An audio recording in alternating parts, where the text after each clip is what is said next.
أعوذ بالله من الشيطان الرجيم.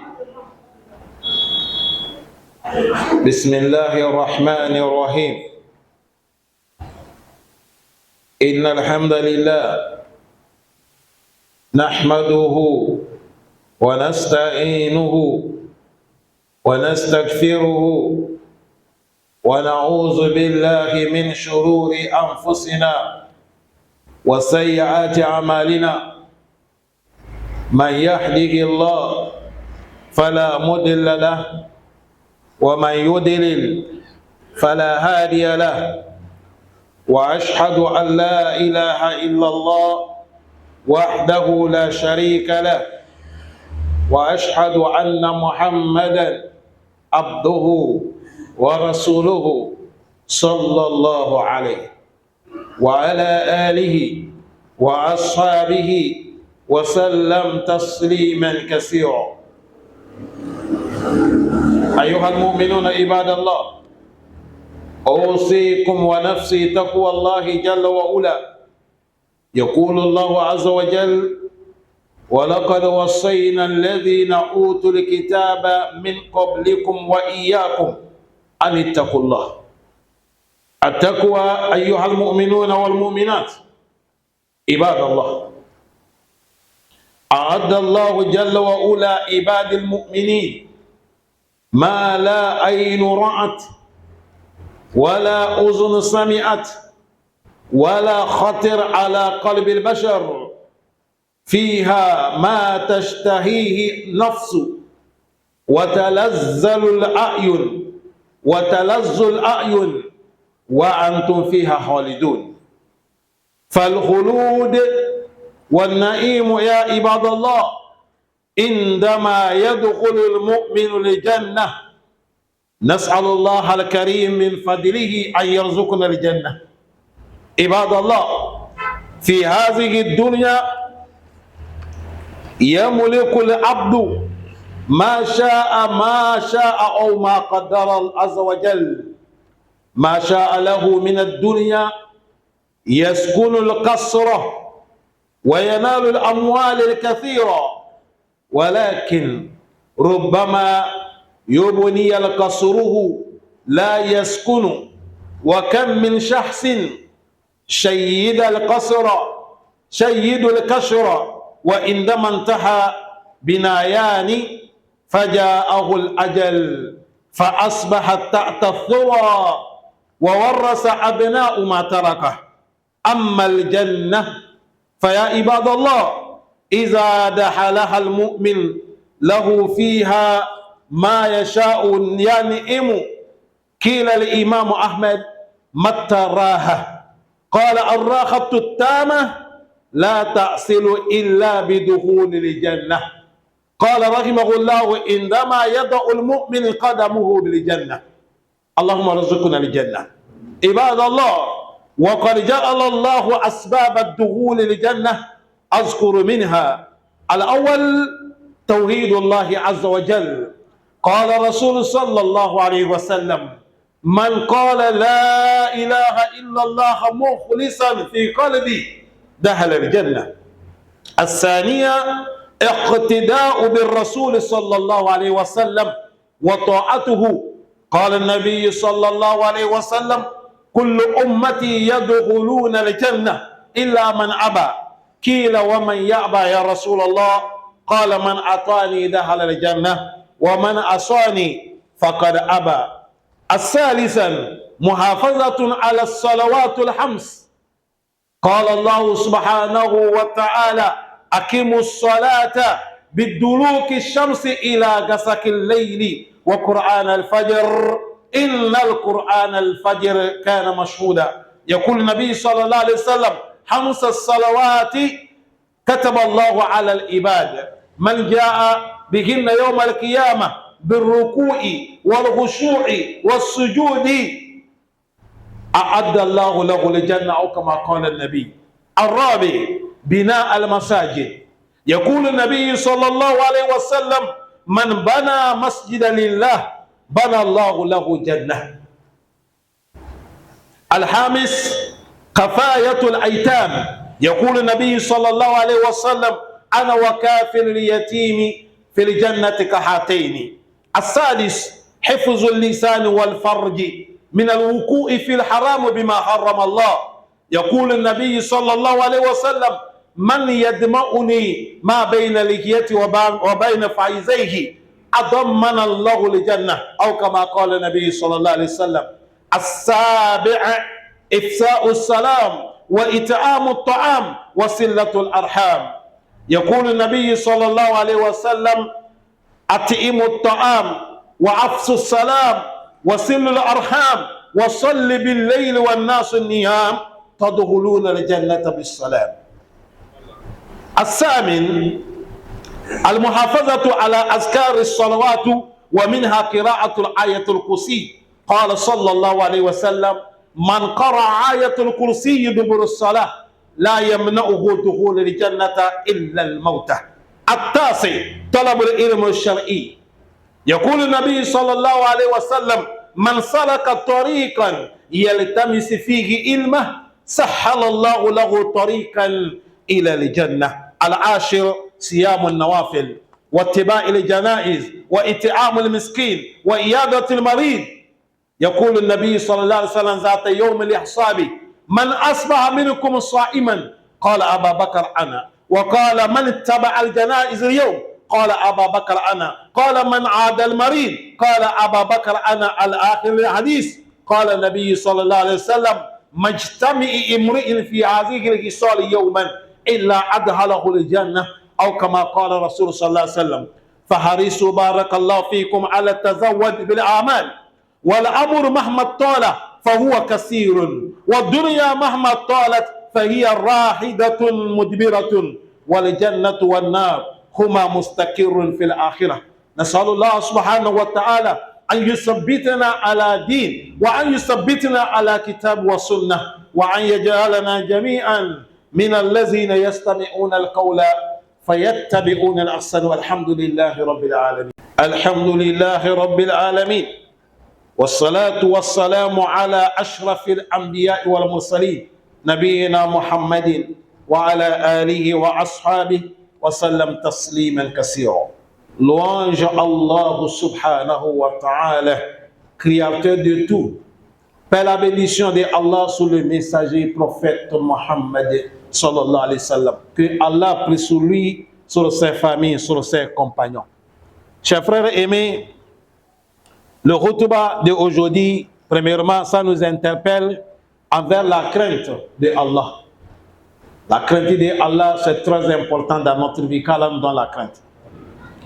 Le khutbah nous dit, Allah subhanahu wa ta'ala, il a réservé pour ses serviteurs sincères les choses que l'œil n'a jamais vues. Les oreilles n'ont jamais écouté cette information. Le cœur ne peut jamais imaginer de se connaître sur ce que Allah a réservé pour les serviteurs. Et il a dit, dedans, il y a des choses que l'âme désire, et il y a les choses qui font plaisir les yeux, et quand on rentre dedans, c'est éternel. Ici, il parle de paradis. Et il a dit, Falkhulud, dans le paradis, quand on rentre, c'est pour toujours. Wanaïm, et c'est le bonheur pour toujours. Indama yadkhulu al-mu'min al-jannah, le moment Allah a gracié un croyant et tu as accédé au paradis, on demande à Allah, avec son miséricorde et son bienfaisance, de nous accorder tous le paradis. Chers frères, voilà l'exemple. On nous dit, fi hazihi dunya, dans cette vie, yamulukul abdu, quelqu'un peut avoir macha, tout ce qu'il a besoin. Ou ma qaddara Allahu jalla wa ula, il peut gagner tout ce que Dieu a promis que tu vas gagner. Macha Allahu min ad-dunya, parmi les biens de dunya, il peut avoir la richesse, il a le pouvoir, il a la santé, il a la connaissance, et il a des belles maisons. Yaskunu kasra, il dort même dans les châteaux. Wa yanalu amwal al-kasir, et il gagne l'argent beaucoup dans les dunya. Walakin, mais Rubama yabuni kasra, un moment tu vas voir l'homme qui est riche, il va construire château. Mais là, mais il ne dort pas dans ce château. Il va dépenser des millions, construire une belle maison, maison que tous les gens qui passent, tout le monde se lève la tête et regarde. Certains même, ils font les photos de cette maison, ils s'approchent de maisons et ils prennent les images. Tellement que la maison là est bien construite. Mais lui, il est en train de construire, mais il ne sait pas. Mais Allah, il sait qu'il ne dort pas dedans. Il a dit, combien des hommes, Shahid al-Kasruhu, il a bien amélioré la construction. Le moment qu'il a fini cette construction, Faja al-Adjal, le délai de la mort est arrivé. Il s'est réveillé, il est en bas de la terre. La maison est là. Maintenant, c'est ces enfants qui vont hériter cette maison. Combien de fois on a vu? Combien de fois l'homme il vit dans le luxe, l'homme il vit dans le pouvoir, l'homme il vit dans la science. Il va partir laisser tout ça. Mais il a dit wa ammal jannah. Mais le paradis, c'est pas comme ça. Le paradis, ce qui est pour toi, c'est pour toi. Le paradis, ammal jannah, ibadallah. Iza dahalah al-mu'min. Quand le musulman croyant rentre au paradis, lahu fiha ma yasha'u min an-ni'ma. Dans le paradis, tu as tout ce que tu désires comme le bonheur. Et ça ne finit pas. Tu ne vas pas mourir. Quelqu'un ne vient pas prendre. Mais dunya, tu peux regrouper tout. Un jour, tu es parti. Mais le paradis qu'on parle, qu'on n'est qu'à chercher là, ça, la suite, quand ça, c'est fini. Voilà pourquoi on a interrogé notre grand savoir, imam, imam Ahmed. Quelqu'un dit Mataraha. Oh, imam, on va reposer quand? Il a dit Ar-Rahatu Tama. Il a dit repos éternel. Il a dit La tasiluhu illa biduhul al-jannah. Il dit on ne peut pas gagner repos éternel sauf le jour qu'on a gagné le paradis. Qui est reposé ici? Qui est repos? Qui gagne le repos? Les gens, ils ont des millions, mais ils n'ont pas le temps même pour utiliser. Manger même bien là, ils n'ont pas le temps de manger.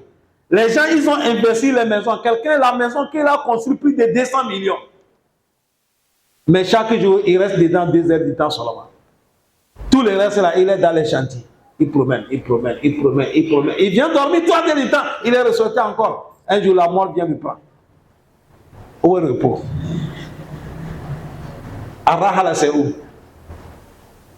Les épouses même, combien de temps prend le temps pour causer avec elles? Aïna Raha. Où est le repos? Nourriture même, tu peux manger combien? Le moment que tu as travaillé, tu es devenu milliardaire. C'est ce moment que tu devais jouir avec ton argent. Le docteur dit que tu as le diabète. Moins de sucre, moins de la viande. Faut pas manger ça. Faut pas manger ça. Faut pas manger ça. Voilà des millions, mais tu ne peux rien manger. Ça, c'est dur. Mais le paradis, il n'y a pas ça, cher frère. Là. Le paradis, il n'y a pas ça. Voilà pourquoi Imam Ahmed, il a dit, on ne gagne pas Ar-Raha, le repos éternel. Il a dit, sauf dans le paradis.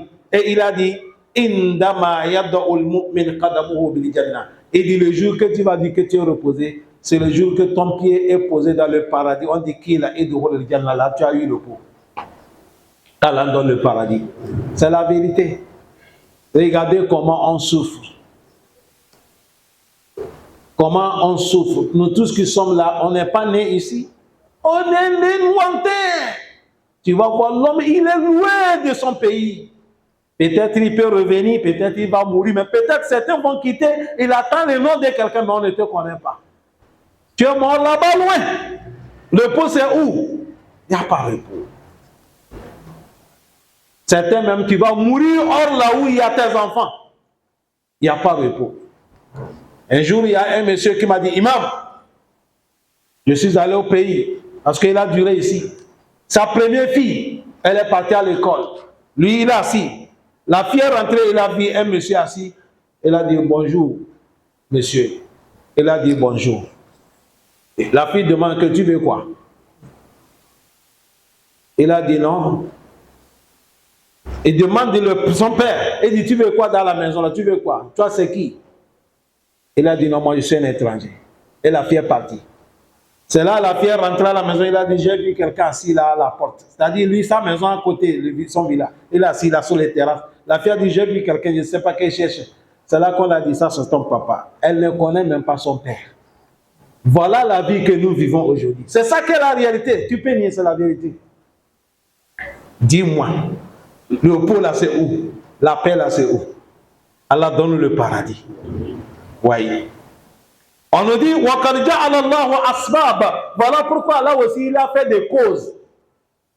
Que le cause qui va nous permettre de gagner le paradis, là où il n'y a pas de souffrance, là où on va se reposer pour toujours, là où on ne vieillit pas, là où il n'y a pas de soucis. Regarde comment on souffre. Aujourd'hui, on dit tel problème. Demain, on dit tel problème. Après, demain, on dit ça ne va pas. Après, on dit comme ça. L'homme ne sait pas où donner même la tête. Allah donne le paradis pour que nous allons reposer. Trop, c'est trop.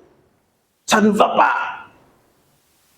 Mais Allah, il a fait des causes. Quand on les a peintes, c'est les causes qui nous donnent le paradis. J'ai fait l'effort, ils sont tellement beaucoup, mais j'ai cité ici seulement que 10, si on peut les expliquer. La première des causes qui donne le paradis, Tawhid, nécessité d'Allah. Musulman, il faut croire à Allah unique. Il ne faut jamais associer Allah. Quel soit le problème, mets ta confiance sur Allah. Implore Allah, fais sujoud pour lui, égorge pour lui. Il ne faut jamais associer Allah dans ta vie. Le prophète Mohammed, il a dit tout musulman qui a dit La ilaha illallah, Muhammad Rasulullah, sincère, il n'est pas associé à Allah. Quel soit le péché qu'il a mérité au Mal-Qiyamah, Allah va lui donner le paradis. Voilà le bénéfice des tawhid, chers frères. Avoir le tawhid dans notre vie, ça c'est premièrement. Deuxième, iqtida bi Rasulullah wa ta'ati. Il faut pratiquer ce que le prophète a pratiqué et obéir le prophète Mohammed. Ça donne le paradis. Le prophète a dit toutes les communautés, son communauté. Kullu ummati, c'est comme ça il a dit kullu. Toute ma communauté va rentrer au paradis. Le prophète a dit sauf celui qui a refusé. Le compagnon dit à Rasulallah, qui va refuser de rentrer au paradis? Le prophète a dit celui qui m'a obéi, moi prophète. C'est ce que j'ai amené là. Il est d'accord, il est content de pratiquer ça. Il va rentrer au paradis. Mais celui qui a dit pour moi là, ça ne va pas. Il préfère d'aller certains là. Le prophète a dit Fakad Abba, c'est lui qui a refusé de rentrer au paradis. Si on veut paradis, sur ce que le prophète a enseigné, obéissez le prophète, c'est la route du paradis. Il est devant, on suit jusqu'à Firdaus A'la. Ça c'est deuxième. Troisième, les choses qui donnent paradis, Muhafazatul Salawati, respecter les 5 prières, chers frères. Ne considérez pas les choses de dunya là, on va abandonner la prière. Quel soit le problème, quel soit le moment, faites l'effort de respecter les 5 prières. Les 5 prières, Allah a prescrit pas sur les gens. La prière n'était pas 5, la prière était 50. Allah a diminué jusqu'à se rester 5. Celui qui a respecté tous les 5, on te donne récompense de 50. Et la prière, ça fait partie des premières choses qui donnent le paradis. Yawm al-Qiyamah, c'est le premier chose qu'Allah va regarder. Si la prière est bonne, tu es sauvé. Respectons la prière. Nous les hommes, priez. Recommandez nos femmes qui sont à la maison de prier. S'il vous plaît, quand on rentre le soir, vérifiez à voir madame à prier. Il y a beaucoup de femmes qui ne prient pas. Ils sont à la maison, se poulent sur les télés, ils sont là dans les TikTok. Ils ne prient pas. Considérez Allah du coup, anfusakum wa ahalikum an-nara. Beaucoup de femmes, ils ne prient pas. Ils mal leur mari. Contrôlez vos prières. Ça connaît ça certains sahaba. Comme il veut que leur famille regarde le paradis. Quand il part prier avec le prophète, il vient à la maison. Il dit, chérie, tu as prié? Il dit, j'ai prié. Regarde, j'ai prié. Il a dit, oui, j'ai compris. Lève-toi, on va prier encore. Et il dirige sa femme la prière. Ça, c'est troisième chose qui donne le paradis. Qu'Allah donne le courage. Quatrième chose qui donne le paradis, Bina il-Masajid, construction des mosquées.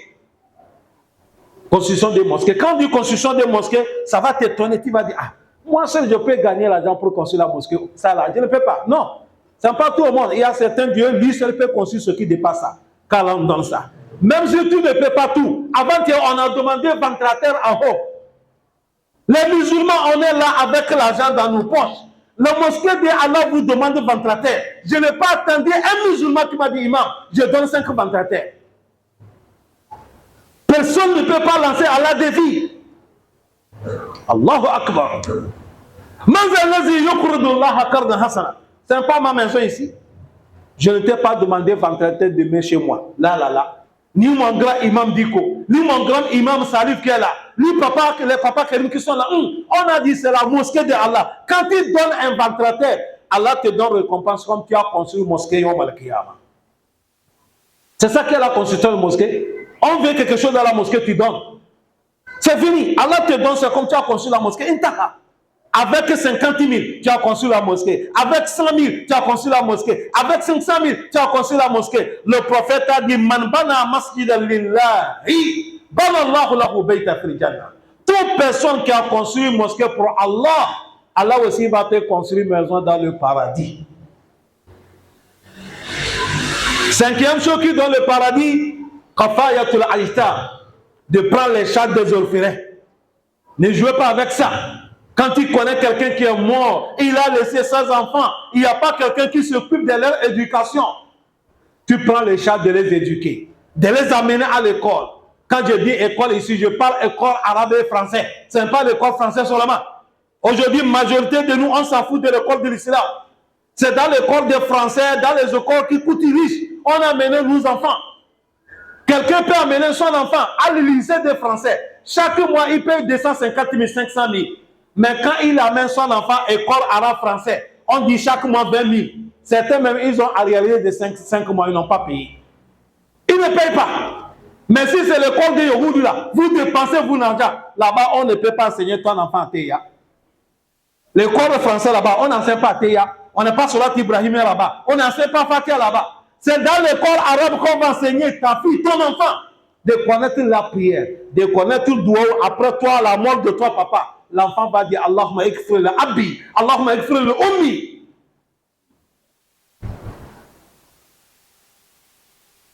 Amenez nos enfants, prends les charges des orphelins, tu les amènes à l'école. Le prophète a dit toute personne qui a pris les charges d'un orphelin, il sera avec moi dans le paradis. Cette sixième, hifzul lisani wal farj. Si on veut gagner paradis, parmi les cours qui donnent le paradis, il faut contrôler ta langage et il faut tout contrôler ton sexe. La bouche là, quand tu veux parler, il faut vérifier. Ce n'est pas tous les propos qu'on parle. Surtout vous les jeunes de maintenant. Avec vous, WhatsApp, avec vous, Facebook, tu attends quelqu'un, je suis à Lille, je fais le quoi? Attention, beaucoup de gens que vous les voyez, on les appelle activistes ou quoi là. Majorité, c'est la langue là qui va les amener l'enfer. Toute personne qui a menti dans les réseaux sociaux, Yom Al-Qiyamah, il faut chercher la réponse que tu vas donner à Allah. Allah dit Wala takfuma laysa laka bihi ilmun. Ne parle pas les choses que tu ne connais pas. Inna sama'a wal basara wal fu'adu kullu ulaika kana anhu mas'ula. Regardez comment les gens mentent dans les réseaux sociaux. Mentir sur les gens, insulter sur les gens, calomnier sur les gens. Hey, c'est ça qu'il faut amam Allah Yom Al-Qiyamah. Tu seras devant Allah, Allah va t'interroger. Wallahi. Celui qui veut rentrer au paradis, il faut contrôler ta langue. Ça, c'est un. Deuxième, ton sexe. Il ne faut pas utiliser sexe là où c'est interdit par Allah. Allah dit Wala takrabu zina. Innahu kana fahisha. Wa sa'a sabila. Il n'est pas dit ne faisait pas, n'approchez même pas la fornication. Allah facilite nous. Septième, le chose qui donne le paradis, Ifsa is-salam, it'amu ta'am, wasilatul arham. C'est un chose qui donne le paradis, adresser la salutation islamique. Partout tu vois musulman, il faut lui dire salam alaikum. Il faut lui dire salam alaikum. Aujourd'hui, on voit nous jeunes là, ils ont laissé salam alaikum. C'est les salutations des Américains. Tu vois les deux jeunes musulmans, ils se croient, ils font comme ça, ils font comme ça, ils font comme ça. Ça c'est quoi ça? Ça vient d'où? Ça c'est quelle salutation? Salutation islamique, quand tu vois ton frère, tu dis assalamu alaikum.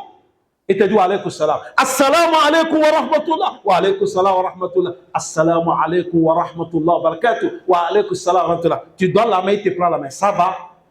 Le prophète a dit vous tous, Allah vous donne 30 récompenses et Allah pardonne votre péché. Et je vous lance défi. Tous les langues que Dieu a créées, il n'y a pas la langue qui a la salutation qui dépasse la salutation que l'Islam nous a donnée. Assalamu alaikum. Que la paix de toi soit avec toi. Assalamu alaikum wa rahmatullah. Que la paix de toi, la paix d'Allah avec son miséricorde soit avec toi. Assalamu alaikum wa rahmatullah wa barakatuh. Que la paix d'Allah et son miséricorde soit avec toi. Ça fait quoi? Wa barakatuh, avec sa bénédiction. Ça fait trois choses. Allah facilite.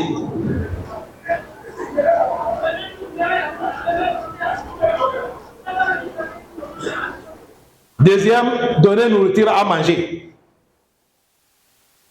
Donner nourriture à manger et attacher, arranger les liens de parenté. Ça, c'est certaines choses qui donnent le paradis. Huitième chose, muhafazatu ala azkari salawat. À chaque moment après la prière, azkar qu'on a montré, faisait l'effort de faire ça. Après la prière, même si tu n'as pas le temps de faire tout l'azkar, fais l'effort de lire ayatul kursi. Le prophète a dit, celui qui a lu ayatul kursi, Allah subhanahu wa ta'ala, il va te donner le paradis. Et rien ne t'empêche pas de rentrer dans le paradis, sauf quoi? Sauf la mort. Et neuvième, les choses qui donnent le paradis, talab al-ilm al-shari'i, de chercher la science qui est recommandée. On parle de la science de l'islam.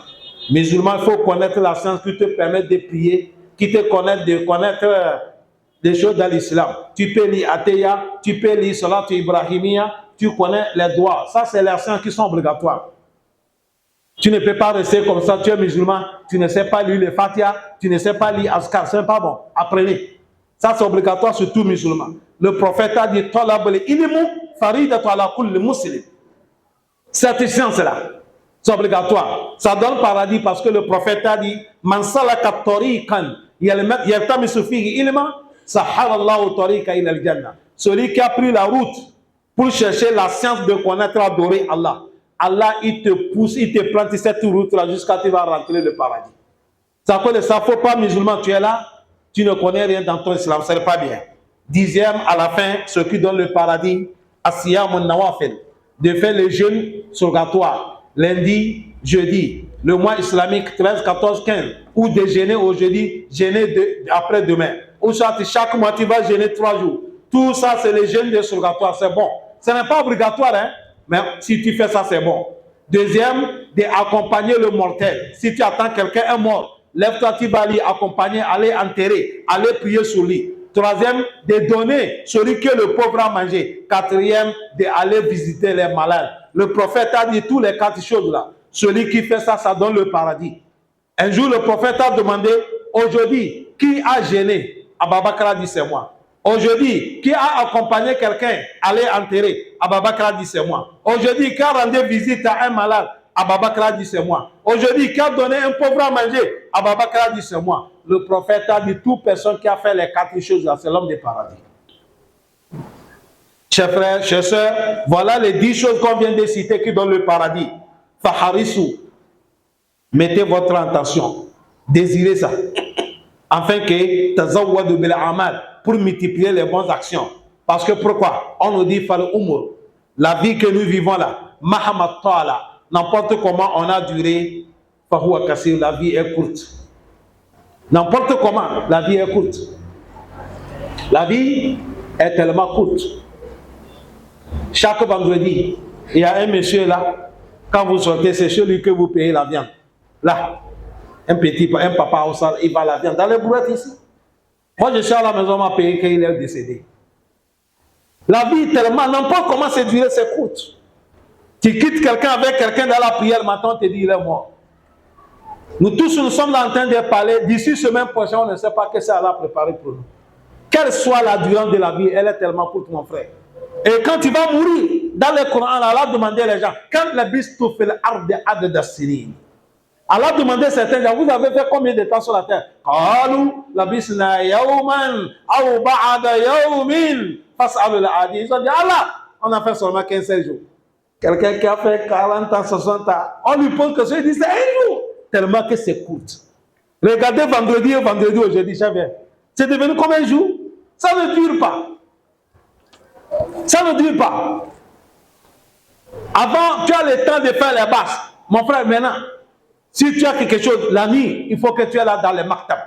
Il faut faire les basses. Tu écris, déposer. Sinon, le jour, ça passe vite, vite.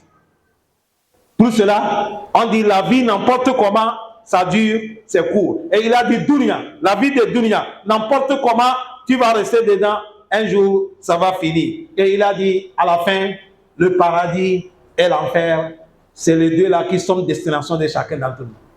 Ou soit tu parles paradis, ou soit tu parles enfer. Allah dit wa kazalika awhayna ilayka al-Qur'ana arabiyya litunzira ummal qura wa man hawlaha وتنذر يوم الجمع لا ريب فيه فريق في الجنة وفريق في السعير. Allah dit c'est comme ça on t'a révélé le Coran qui est la langue arabe, afin de prendre ça pour avertir l'humanité. Et qu'il y a un jour, Allah va nous regrouper le tous, il n'y a pas de doute. Quand le jour là va arriver, certains on va les orienter à la porte de l'enfer. Et certains on va les orienter à la porte du paradis. Yawm al-Qiyamah, c'est les deux maisons. Si tu n'as pas mis quelqu'un dans le paradis, il est de l'autre côté. Allah donne le paradis. Allahumma inna nas'aluka al-jannah. Allahumma inna nas'aluka al-jannah. Allahumma inna nas'aluka al-jannah. Wa na'udhu bika min an-nar. Allahumma laka al-hamdu kullu. ولك الشكر كله لك الحمد حتى ترضى ولك الحمد بعد الرضا ولك الحمد إذا رضيت اللهم ربنا آتنا في الدنيا حسنة وفي الآخرة حسنة وقنا عذاب النار اللهم اغفر موتانا اللهم ارحم موتانا اللهم اشف مرضانا اللهم اجعل لنا من كل هم فرجا ومن كل ضيق مخرجا ومن كل بلاء عافية اللهم ربنا آتنا من لدنك الرحمة وهيئ لنا من أمرنا رشدا اللهم بارك في حياتنا وبارك في أعمالنا وبارك في أنفسنا وبارك في ذريتنا وبارك لنا في كل مكان اللهم ارزقنا رزقا حلالا وبارك لنا فيه اللهم ارزقنا رزقا حلالا وبارك لنا فيه اللهم ارزقنا رزقا حلالا وبارك لنا فيه اللهم إنا نعوذ بك من الكفر والفقر اللهم إنا نعوذ بك من الكفر والفقر اللهم إنا نعوذ بك من الكفر والفقر اللهم ربنا آتنا في الدنيا حسنة وفي الآخرة حسنة وقنا عذاب النار اللهم إنا نسألك الجنة وما قرب إليها من قول عمل ونعوذ بك من النار وما قرب إليها من قول عمل سبحانك اللهم وبحمدك نشهد أن لا إله إلا أنت نستغفرك ونتوب إليك. Conseil avant de faire la prière, chers frères, tout de suite nous sommes sur Khoutuba. On a vu un monsieur en train de bavarder au dehors. Il est en train de parler. C'est comme on a bloqué la rentrée. S'il vous plaît, quand nous verrons le Juma, ceux qui ont des voitures, quand vous